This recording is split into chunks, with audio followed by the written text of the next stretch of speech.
General Subeg Singh ji एक ऐसी शख्सियत हैं जिन्हां दी साध संगत जी जीवनी पढ़ोगे तो सिख दा आप मुहारे शीश जरनल साहब की शहादत दे अगे झुक जाएगा। जरनल साहब उस वंश विचों ने जिस वंश दे भाई मताब सिंह साहब ने मसा रंगड़ का सिर लाया सी। आप दा शाना मता पुरखियां दा इतिहास है। ते जरनल साहब की जिंदगी जदों तुसीं पढ़ोगे हैरान हो जाओगे कि भारत नूं संसार भर दे अंदर उन्होंने हीरे की तरह चमकाया। जरनल दे अहुदे ते काम करदियां होया उन्होंने बड़ियां बड़ियां वड्डियां जित्तां भारत की झोली पाईयां सी ते वड्डे वड्डे ऑफिसर उन्हां दा लोहा मनदे सी। जरनल बराड़, जरनल वैद्या जदों चढ़ करके आए सी हरमंदर साहब ते, क्योंकि मुख जरनल सन, ये अगवाही दे रहे सी आर्मी नूं, ते कदे वो दिन इन्हां नूं भुल्ले नहीं सी कि जरनल सुबेग सिंह जी दी देख रेख तिला इन्हां देहरादून दे अंदर army they school which Rangruti कीती सी। जे मैं ये कह देवां कि जरनल सुबेग सिंह जी दे सारे जरनल शिष्य सन, भाव इन्हां दे चेले सन, इन्हां तो दा पेच सिखे हुए सन। इन्हां ने जंग दे जरनल एवें नहीं बनाया जाता, केवल पढ़ाई करके ही जरनल नहीं बनता। साध संगत जी बड़ियां लियाकतां, बड़ी सूझबूझ अते तीक्ष्ण बुद्धि दे मालक हुंदे आ जरनल, क्योंकि फौज नूं अगवाही देनी हुंदी है। बहुत इंटैलीजेंट हुंदे आ। जरनल सुबेग सिंह जी दा लोहा ये सब जरनल मानते सी। ते जरनल बराड़ दियां अपनियां लिखतां भी कहिंदियां कि जे सानू डर सी ना ते केवल यही डर सी कि जरनल सुबेग सिंह खुद आप अंदर बैठे हुए है, जिन्हां दे देख रेख थल्ले असी रंगरूटी कीती है, आर्मी दे विच इस अहुदे ते पहुंचण दी सिक्ख्या लई है। गुरु प्यारी साध संगत जी, जरनल सुबेग सिंह जी सरकार दियां वधीकियां दे शिकार होए सी। एडे जरनल नूं जिन्हें देश नूं एडा शाना मता इतिहास सिरज के दिता होवे, केवल सिख होण के करके उन्होंने जेल विच जाना पिया आम कैदियां दी तरह। उहदे हथ कड़ियां लगियां इस देश दे अंदर, ते इल्जाम की सी? एक मामूली जिहा इल्जाम कि इन्हां ने जीपां दी नीलामी विच हेरा फेरी कीती, रिश्वतखोरी कीती है। ते जरनल साहब दे शहीद हो जाण तो बाद अदालत ने जरनल सुबेग सिंह जी नूं बाइज्जत बरी कर दिता, क्योंकि वह दोष साबित नहीं हो सकिया।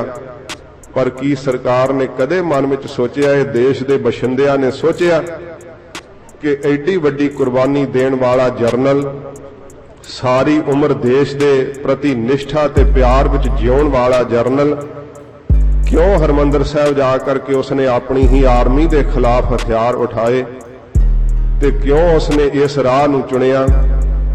उसके शहीद हो जाण तो बाद उस दे उत्ते लगा होया दाग वो भी बेबुनियाद साबित होया।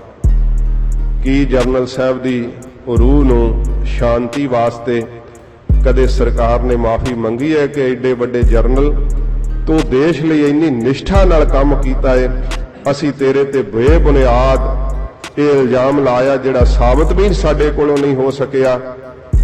पर फिर भी उस जरनल वास्ते किसी ने शरधा दे फुल भेंट नहीं कीते, किसी सरकार दे नुमाइंदे ने। सगों साध संगत जी आप दी रूह कंब जाएगी। मैं केवल टूक मात्रे बेनती करके फिर कथा आरंभ कर देंगा।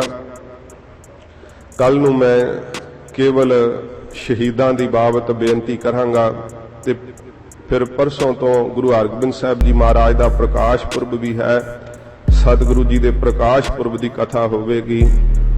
गुरु प्यारे खालसा जी इंटरनेशनल तौर पर ना ला बने हुंदे है, इंटरनेशनल लैवल ते आर्मियां ने भी आर्मी वो कुछ नहीं कर सकती जे उन्हां ला नूं उन्हां नूं तोड़े ते यूएनओ विच जवाब देना पैंदा है। उत्थे देश के प्रधानमंत्री राष्ट्रपति जिहड़े देश की अगवाही करते उन्हां नूं शर्मिंदिया होना पैंदा।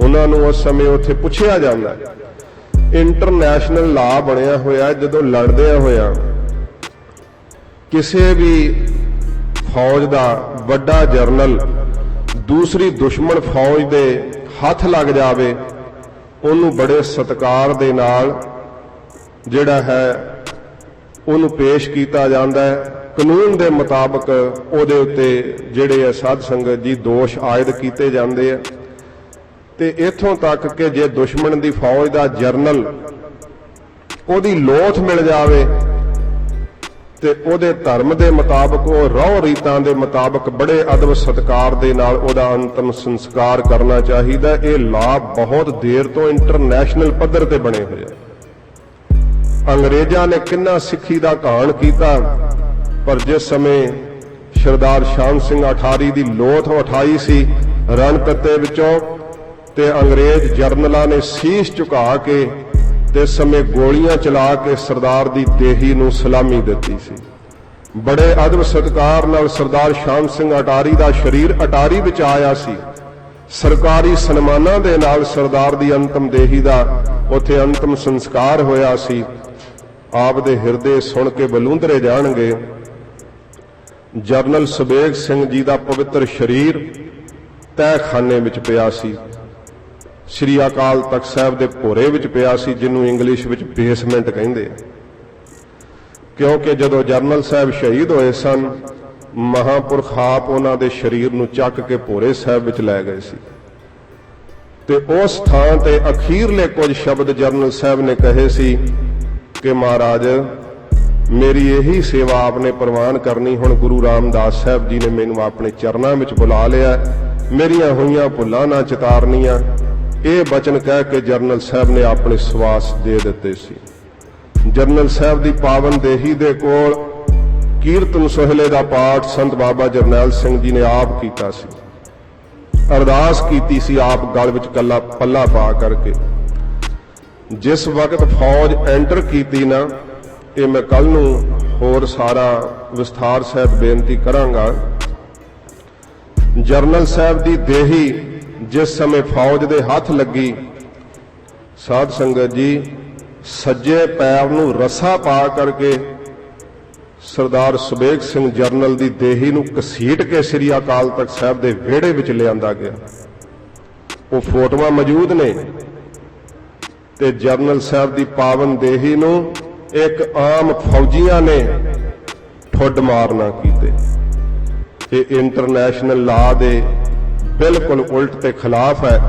ਐਡੇ ਵੱਡੇ ਜਰਨਲ ਦੀ ਦੇਹੀ ਦਾ ਅਪਮਾਨ ਕੀਤਾ ਗਿਆ, ਬੇਇੱਜ਼ਤੀ ਕੀਤੀ ਗਈ। ਜਰਨਲ ਸਾਹਿਬ ਦਾ ਸਰੀਰ ਤਾਂ ਉਹ ਤਾਂ ਮਿੱਟੀ ਹੈ ਸਾਧ ਸੰਗਤ ਜੀ, ਰੂਹ ਤਾਂ ਗੁਰੂ ਕਲਗੀਧਰ ਜੀ ਦੇ ਚਰਨਾਂ ਵਿੱਚ ਜਾ ਬਰਾਜੀ ਹੈ। ਪਰ ਇਸ ਆਰਮੀ ਦੀ ਤਸਵੀਰ ਨੂੰ ਆਪ ਵੇਖ ਸਕਦੇ ਹੋ ਕਿ ਸਿੱਖਾਂ ਪ੍ਰਤੀ ਉਹਨਾਂ ਦੇ ਮਨਾਂ ਵਿੱਚ ਕਿੰਨਾ ਗੁੱਸਾ ਤੇ ਕਿੰਨਾ ਕੌੜਾਪਨ ਤੇ ਕਿੰਨਾ ਵਿਰੋਧੀ ਭਾਵ ਭਰਿਆ ਹੋਇਆ ਸੀ। ਜਰਨਲ ਸਾਹਿਬ ਦੀ ਦੇਹੀ ਦਾ ਵੀ ਕੋਈ ਸਤਿਕਾਰ ਨਹੀਂ ਕੀਤਾ ਗਿਆ। ਕਿਵੇਂ 4 ਜੂਨ ਨੂੰ, ਕਿਉਂਕਿ 2 ਤੇ 3 ਜੂਨ ਨੂੰ ਵੀ ਗੋਲਾਬਾਰੀ ਹੁੰਦੀ ਰਹੀ ਹੈ, ਸਿੰਘ ਸ਼ਹੀਦ ਹੁੰਦੇ ਰਹੇ ਹੈ, ਪਰ ਜਰਨਲ ਸਾਹਿਬ ਨੇ ਆਰਡਰ ਦਿੱਤਾ ਹੋਇਆ ਸੀ। ਸ੍ਰੀਮਾਨ ਸੰਤ ਬਾਬਾ ਜਰਨੈਲ ਸਿੰਘ ਜੀ ਦਾ ਇਹ ਹੁਕਮ ਸੀ ਸਿੰਘਾਂ ਦੇ ਤਾਈਂ, ਭਾਈ ਕਿਸੇ ਨੇ ਗੋਲੀ ਨਹੀਂ ਚਲਾਉਣੀ। ਜੇ ਦੂਰੋਂ ਗੋਲੀ ਚਲਾਉਂਦੇ ਆ ਤਾਂ ਗੋਲੀ ਚਲਾਉਣ ਦਿਓ, ਕਿਸੇ ਨੇ ਜਵਾਬ ਨਹੀਂ ਦੇਣਾ। ਜਵਾਬ ਉਸ ਵਕਤ ਦੇਣਾ ਜਿਸ ਦਿਨ ਬੂਟਾਂ ਨੂੰ ਪਾ ਕਰਕੇ ਜੇ ਆਰਮੀ ਅੰਦਰ ਪ੍ਰਵੇਸ਼ ਕਰ ਗਈ ਤੇ ਫਿਰ ਗੁਰੂ ਗੋਬਿੰਦ ਸਿੰਘ ਸੱਚੇ ਪਾਤਸ਼ਾਹ ਦੇ ਆਦੇਸ਼ ਦਾ ਪਾਲਣ ਕਰਨਾ।